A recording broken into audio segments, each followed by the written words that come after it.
Welcome back to China in the News. I'm Christine Ying, and joining me today is my co host, Professor Doug Guthrie, a China scholar and a professor at Thunderbird School of Global Management at ASU. Doug, we're tackling a big topic today: the potential dismantling of USAID and who can step in to take its place. USAID, the United States Agency for International Development, has been a cornerstone for U.S. China policies for decades, and its potential loss raises big questions, not just about the United States, but about who might actually fill that void. Let's break this down: how we got here, who benefits from USAID, and whether China or anyone else can step into the gap. Welcome, Doug. Thank you, Christine. Always so great to be here and talk with you about so many important things. But this feels like a heavy time in the world right now, and so this is such an interesting and important conversation. Thank you. Thank you so much. Doug, USAID really only makes up 1% of the federal budget, roughly $40 billion a year. It's actually about $5 per taxpayer. Yet Trump has argued it's wasteful spending. What's the rationale behind dismantling such a huge, important agency with such a small price tag? Well, first of all, it's a great question, and it takes me back to some poll that I saw recently, in which I think it was CNN was interviewing people about how much money does the United States spend on foreign aid. And there was differences in parties, and they were trying to figure out who thinks what. But a lot of people in the United States said 30%. And I mean, to your point, it's less than 1%. It's a very small amount of money, but it's not really about the money. Um, this is part of a broader shift towards isolationism and retrenchment from global commitments. And Trump's administration views foreign aid as something that benefits others at America's expense, and he's framing USAID as part of what he sees as unnecessary global entanglements. And so we're really seeing again, there's a lot of misperceptions about how much money goes into this, but the U.S.'s role post-World War II, especially as being a part of the world and really kind of helping to develop the world in concrete ways that stabilize a number of different parts and think about it through developmental aid, is just moving to the wayside. And the Trump administration is just thinking of it as unnecessary global entanglements. And so it's a sad moment, I think. But don't you think it's so short sighted? U.S. AID is a key tool for promoting U.S. influence without coercion. In other words, it's exerting our soft power. It stabilizes regions, build alliances, and support U.S. strategic interests, cutting a risk forfeiting decades of goodwill and leadership in places like Africa, South America, and Asia. What do you think? Well, I absolutely agree that it's short-sighted. I mean, this is just, I think, again, this is a complete change from what the U.S. role in the world has been for the last 70 years. And the U.S. has used foreign aid as a soft power tool to counterbalance adversaries like China and Russia. And so dismantling USAID essentially pulls the U.S. out of the game, and this could have profound long-term consequences. So it's really a serious, serious moment. Shall we take back for a step back for a moment and look at its history? USAID was born in the Cold War era, wasn't it? Well, that's right. Yeah, I mean, it was established in 1961 under President Kennedy as part of the broader effort to counter Soviet influence. And so the idea was simple: you help countries develop economically and politically, and they're less likely to fall under authoritarian regimes. And it's been remarkably effective. USAID has improved health outcomes, increased access to education, and supported infrastructure development in over 100 countries. For United States, it's just a way to provide leadership and value, like to project leadership and value. But with this dismantling, those efforts and their ripple effects are really at risk. Well, exactly. I mean, without USAID, we lose a critical piece of our diplomatic toolkit. This isn't just about altruism; it's about maintaining influence in key regions. And so, as the U.S. pulls back, we we lose that influence, and so it's really, really a critical piece in the diplomatic toolkit that we're losing right now. Doug, one argument I've heard of dismantling USAID is that it could potentially push certain nations to become more self-reliant. Take Africa, for example. Some analysts suggest that this is an opportunity for these countries to build stronger economies without relying on foreign aid. Well, in theory, that's true, but in practice, it's much, much more complicated.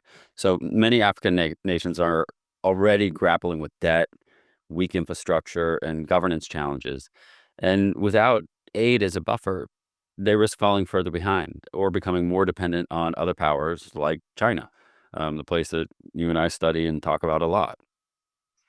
Well, right. It's not just about removing aid, it's about what fills the void. If countries can't transition smoothly to self sufficiency, they might end up in even more precarious positions, relying on loans and other forms of support that come with strings attached. So let's explore the alternatives. Doug, can China realistically step into this role given its slowing economy and challenges with its Belt and Road Initiative? Well, for sure, China has the ambition, but not necessarily the capacity. I mean, its Belt and Road Initiative is already stretched thin, with many projects facing delays and debt crises or pushback from recipient countries. Um, and but still, China could use targeted aid to expand its influence in strategic regions. And you and I have talked about in past conversations about the ways in which China is using Belt and Road Initiative not just as a way of developing other markets, but as a way of pivoting away from its dyadic reliance on the United States or its multi reliance on the United States and in Western Europe, and really kind of focusing on these other developing nations. And so, the pullback of the United States from USAID in places like sub-Saharan Africa and China's ambitions in that space creates an opening. But again, China is already stretched thin with BRI, and so it's not clear how influential the BRI part of this package is going to be. Oh, for the sake of our audience, could you kind of explain to remind us what the BRI initiative is? Sure. So, and I guess it was probably 2008. China announced a new initiative, which was called the Belt and Road Initiative. And the reason it's called Belt and Road is because you have sort of a belt that goes around, the bottom of India and into the Indian Ocean, and stretches up into Africa. And then the road is classically refers to the road that Marco Polo used to walk, in the Silk Road. And so you have this large circular space of which China is stretching out its tentacles to influence development and to influence new markets. And again, as we've talked about in other shows, as the as China seems to be normalizing relationships with India, and then we have the BRICS alliance. BRI kind of fits into this entire agenda, both as a trading route, but also as a soft power route. And there's a lot of resources here. So we've often talked about rare earths and minerals that are in places like sub-Saharan Africa and Central Asia. And so BRI is China's sort of development of a new trading initiative that's not just about the largest economies in the world, but it's about the developing world. Got it. Um, Historically, Chinese aid is different from US aid. It's often tied to loans, and there's a perception it creates dependency rather than development. Any thought on that? Yeah, I mean, that's a key point. And, Chinese aid is often transactional, focused on securing resources and building influence. It's not about fostering long-term independence or democratic values, which is why it's viewed with skepticism in many regions. In the sociological literature, there's a term that's called dependent development, where you have the emergence of different nations that, because of the economic development that occurs through investment and through the development of labor markets and consumer markets, but um, it's very much the case that Chinese investment in places like the BRI countries and a number of places that the U.S. is withdrawing from, um, it really is transactional, and it's tied to this notion of dependent development. So now China may be stepping out. What about Russia? Could it step in? Or is it too consumed by the war in Ukraine? Well, this morning I just read that Moscow actually celebrated the decision of dismantling, and the Russian foreign minister spokesperson actually claimed USAID is a mechanism for changing regimes, political order, and state structure. So is Russia out of the picture too? Well, Russia's capacity to provide meaningful aid is extremely limited, probably even more so than China's. And, its focus on military partnerships, not economic development, is sort of a key to the ways in which Russia expands its tentacles out into the world. And as you mentioned, the war in Ukraine only amplifies those constraints, and so it's hard to imagine that Russia would be stepping in to fill this void. So does that leave European Union as the natural candidate to step in?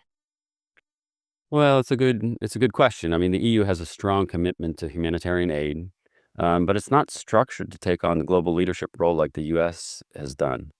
Its decision-making process is fragmented, and its economic resources, while significant, are spread thin across multiple priorities and multiple countries. And so it would, again, if you think about the major players in this space, the United States has really played that role for the last 70 years, and it's hard to imagine the EU stepping up and filling that void. Okay, so we just eliminated three candidates. So now, if USAID is really dismantled, doesn't that signal a retreat from the US as the global leader? It does. I mean, yeah, in my view, sadly, it does. Foreign aid has been a cornerstone of U.S. soft power, allowing us to shape global norms and to maintain influence without coercion. And losing that tool means ceding ground to other powers, or leaving a vacuum altogether. And it's really, I think it's really a sad moment for U.S. foreign policy. Well, that vacuum could destabilize regions that do rely on aid for stability. It's not just a loss for the United States, it's actually a loss for global order. So that's really concerning.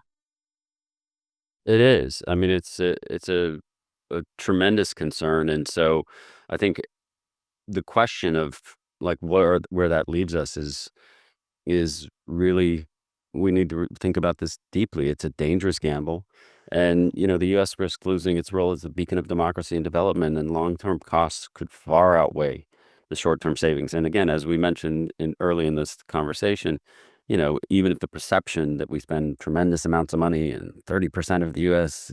Um, uh, budget goes to foreign aid, that's not true. It's a very small amount of money in the overall U.S. budget, less than 1%, as we discussed. And so I think it's getting a lot of attention. And for the people who think the U.S. is overspending and should focus more on the U.S. economy and resources, it's, it gets a lot of good press for the people who think about those issues, which is probably why President Trump and Elon Musk are pursuing this. But it's a very dangerous gamble. Yeah. Well, before we wrap up, I just want to point out to our audience that Doug is actually currently in China. Thank you for joining me to record at 3 a.m. And with his background, you can tell that he is in Shanghai. So, Doug, what are you doing in China? Well, thank you for calling that out, Christine. I love our conversations, and I would never miss one. So I don't care what time it is in the middle of the night, but I'm in my beloved Shanghai. Shanghai is a place that I've been traveling to and doing research in and living in different times since 1994. So it's been about 30 years, and it just continues to be a place where I do my research. And so, I'm working on a book right now that's about Chinese economic development and the ways in which China has just become such a powerful economy. And so even though I have a full-time teaching job at Thunderbird School of Global Management at Arizona State, I still need to carve out time to be able to come over here and do my boots on the ground thing, and I fundamentally believe that you can't just study economies by looking at statistical yearbooks and sort of studying the numbers of the economy. You have to get out and talk to people. And so just yesterday, I was out visiting well, I was sort of on a factory tour, and so I went to the Tesla Gigafactory and a couple of others, and so I just like to be able to be in these places and talk to people and talk to economic development people who are the engines of economic development that we don't see in the numbers. And so I'm here doing that, and I'm here for a couple of weeks, and then I'll be heading back to the United States. I'm in Shanghai right now, and then I'll be up in Beijing and Shenyang. Shenyang is one of our case study cities, and so it's a fascinating place to think about and to see in terms of what's happening there. And then I'll be back in Beijing to give a talk at the end. What tier city is Shenyang? Shenyang's a tier one city. I mean, it's in Liaoning province, and it's the capital of Liaoning province. Most people know Dalian better in the Liaoning. Yeah. That's this big import city. But Shenyang's a really interesting case, and it's an important part of our narrative because we think about the amazing cities like Hangzhou and Suzhou and Shenzhen and Shanghai. Shenyang is an old school Rust Belt city. I mean, it's a place that was big with state-owned enterprises, and it took a long time to dismantle those and kind of build an economy. The economy really was kickstarted by a major investment from BMW some years ago, and so it's kind of re-emerged as part of the automobile industry. But one of our cases there is the Shenyang Manufacturing Tools Company. And, this is just when you and I talk about the building of the industrial supply chain and how powerful China's industrial supply chain is. That's not just about people and smart organizing and getting help and partnership with companies like Apple and Tesla. It's also about the companies that build the factories and build the machines in the factories. And so Shenyang is very big in that space. And Are it's they doing final assembly for BMW or building components for BMW? both. I mean, BMW has a final assembly factory there. But again, like a lot of there's when we talk about industrial clusters, Shenyang has really built itself around kind of the heavy industry tools and the industrial clusters that support BMW. So it's Well, I can't wait to do an episode on some of the. So we hear about Beijing, Shenzhen, Shanghai, and I would love to kind of learn more about these other tier one cities we don't talk about a lot. Well, I would love to do that, and I would love to talk about the tier one cities we don't talk about a lot, and the tier two and tier three cities nobody knows about because, again, the book we're working on is, sort of the grander scheme of, or grander arguments about why China's economic development has been so powerful over the last 40 years. But we really like to study cities that, everybody knows about Shanghai and Shenzhen and has heard about them, and maybe even about Zhengzhou because of Apple and Foxconn's positioning there. But, the second tier cities like, um, well, Shenyang is a first tier city, but it's just one that people haven't heard about. But then you have cities like Changzhou and Zhenjiang and, these smaller places that are really, really powerful and entrepreneurial. And so I can't wait. Let's have a conversation about that soon. So speaking of, you and I talked about you had a revelation about a revised title for the book. Are you ready to share with our audience? I would be happy to. So the title of the book, the subtitle is something like How China's Economy Has Become the Most Powerful Economy in the World and Will Be So for Decades to Come. Originally, we had the title of Masters of Capitalism. And, one of my co-authors here in China was like, Doug, we really need to think about that title. And I was like, and when I give talks about this in the United States, I love the title because it's provocative. And basically what it says is, in the United States, we think we're the greatest capitalists in the world and we're the most powerful economy in the world. And the argument of the book is like, well, actually, China has done a very good job at building a very powerful capitalist economy over the last 40 years. And it's going to overtake the United States and be the largest, most powerful economy in the world. And we predict that's going to happen in about 6 years. If But you go to high-end malls in Beijing, you wouldn't know it's a communist country. yeah. But so one of my co-authors, I was like, but it's provocative. And he's like, I know. And I know you like to get people upset in the United States by saying like this, but And he was very pragmatic. And he said, but listen, if we want to get the book translated into Chinese and have a lot of Chinese people buy the book, um, saying that, Xi Jinping's administration is a capitalist administration is just, it just sounds bad. And still it's the case, as you know, that the word capitalism, 资本主义, like calling somebody a capitalist, for some people, it doesn't ring well in It's China. a four-letter word in China, right? Yeah, I mean, and so anyway, well, we thought about it and we thought about it, and so here's the new title. So the same subtitle, How China's Economy Has Become So Powerful and Will Continue to Be it will become the most powerful economy in the world for decades to come, or something like that. But the foretitle is About Cats and Stones. And you might wonder why about cats and stones, and we explain very quickly in the second page after the title page. But these are two phrases that I always use when I give talks. They're phrases that Deng Xiaoping always used and entered into the discussion in 1979. So, one of his phrases is, I don't care if a cat is black or white, as long as it catches mice, it's a good cat. And, I remember going back and reading this stuff when I was a young, graduate student, and people would be saying, why is he talking about cats? Why is he talking about black cats and white cats? And as I started to understand this better and do my interviews in China, and it's really a profound, powerful statement. So here's Deng Xiaoping, who emerged out of the shadow of Mao Zedong's reign. And, sort of he was maybe even lucky to be alive at the end of that period. And he emerged as the leader of China. And he got on a plane and he came to visit Jimmy Carter, and he normalized relations with the United States. And, it's a big story and a big moment for China.